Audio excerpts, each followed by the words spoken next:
SEBI chairman అక్రమాలపై JPC వేయాలని Congress demand చేసింది. Adani mega కుంభకోణంపై విచారణ జరిపించాలని రాష్ట్ర మంత్రులు డిమాండ్ చేశారు. బీఆర్ఎస్ బీజేపీ కలిసిపోయి పనిచేస్తున్నాయని మంత్రి కోమటిరెడ్డి వెంకటరెడ్డి ఆరోపించారు. పార్లమెంట్ లో అనేక సందర్భాల్లో మన నాయకులు రాహుల్ గాంధీ గారు ఆదానికి సంబంధించిన సంస్థ విషయంలో హిడెన్బర్గ్ అనే ఒక సంస్థ ఇచ్చిన నివేదిక మీద విచారణ జరపాలని అనేక సందర్భాల్లో కోరినప్పటికీ పెడచెవిన పెట్టి మోడీ గారి సర్కార్ ముందుకు నడిచింది.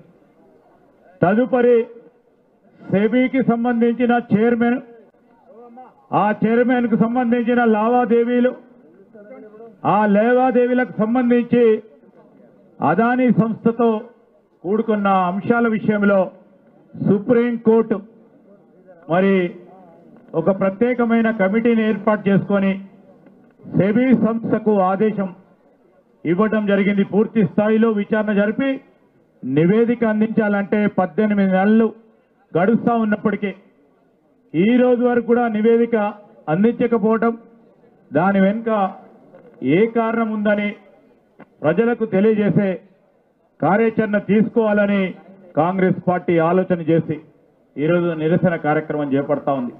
ఈ రోజు చూస్తున్న తెలంగాణలో ఒకవైపు బీఆర్ఎస్ బీజేపీ కలిసిపోయి మన పార్లమెంట్ ఎన్నికల్లో 7 స్థానాలలో బీఆర్ఎస్ డిపాజిట్ పై దగ్గర కూర్చొని 2 పార్టీలు ఒక దగ్గర కూర్చొని ఇవాళ 7 స్థానాల్లో బీఆర్ఎస్ డిపాజిట్ పోయింది. 2 పార్టీలు ఒకటే అయినాయి.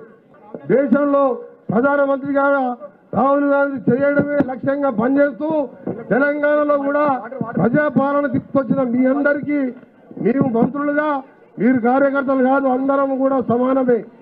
మీ అందరినీ కూడా గౌరవిస్తూ మనం ఇచ్చిన ఇందిరమ్మ 6 గ్యారంటీలు కానీ ఇంకా కూడా నిన్ననే మన రెవెన్యూ మినిస్టర్ గారు నిన్న విషయంలో కానీ ప్రతి విషయంలో రైతుల రుణమాఫీ చేస్తూ ముందుకు పోతున్నాం. మీ ఆశీర్వాదంతో రాబో కాలంలో ఇటు రాష్ట్రంలో మరో 10 ఏళ్ల పాటు దేశంలో రాహుల్ గాంధీ గారిని ప్రధానమంత్రి చేస్తూ ముందుకు పోవడమే లక్ష్యంగా పనిచేద్దామని మన రాష్ట్రం నుంచి జీవేకేలు అంటలేక అన్ని సంస్థలు గుంజుకున్నటువంటి పరిస్థితి. ఎవరు ఆదానిని వ్యతిరేకిస్తే వాళ్ళ మీద ఈడీ రైట్లు అయ్యేటువంటి పరిస్థితి, ఎవరి నరేంద్ర మోడీని వ్యతిరేకిస్తే వాళ్ళ మీద రైట్లు అయ్యే పరిస్థితి. అటువంటి పరిస్థితుల్లో దేశ ప్రజాస్వామ్యం మనం ఎప్పుడైతే ఎన్నికల్లో చెప్పిన రాజ్యాంగాన్ని కాపాడుకోవాలని, ఒకవేళ రాజ్యాంగము ఈ ప్రజాస్వామ్యం కాపాడబడాలంటే ఈ దేశ ఆర్థిక వ్యవస్థను మింగిపోతున్నటువంటి దాని మీద విచారణ జరగాల్సిందే, అది జాయింట్ పార్లమెంటరీ జరగాల్సిందే అని మరొక్కసారి సందర్భంగా డిమాండ్ చేస్తూ పార్లమెంటులో చర్చలో చెప్పారు. సెబీ చైర్మన్ కుటుంబ సభ్యులే ఈనాడు అదానీ గ్రూపులో వాటాలున్నాయి.